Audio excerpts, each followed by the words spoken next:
Salutare toată lumea, sunt Mihai și bine ați venit la o nouă promovare.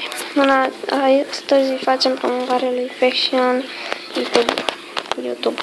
P-A-C-I-O, nu chestia asta.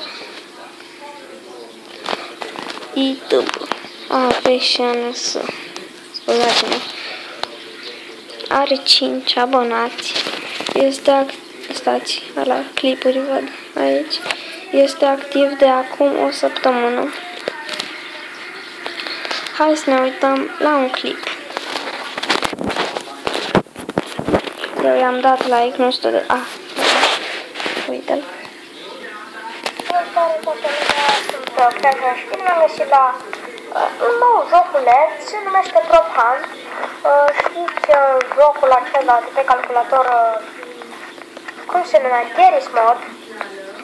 Îl știți, cred, da? N-aveți cum să nu-l știți. Da. Aici a făcut, nu uitați să vă abonați la el, să-i scrieți comentarii și să dați like. Comentarii trebuie când aici la clipul ăsta că se pregătește de Q&A episodul 1 și eu mă pregătesc, deci nu uitați să lăsați și la mine. Programe de filmat cu roți și fără, vă puteți uita aici. Minecraft, victoria ratată.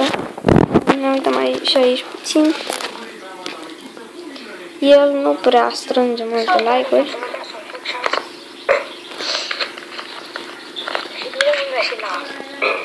La al doilea episod din seria noastră de Survival Games. Nu uitați să apăsați butonul de like, să vă abonați canalul. Da. Cam atât a fost cu această...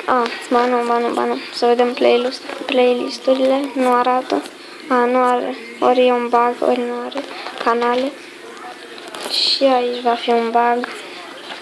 Despre tot un bug. Vă sfătuiesc să vă uitați voi, pentru că tableta mea are ceva.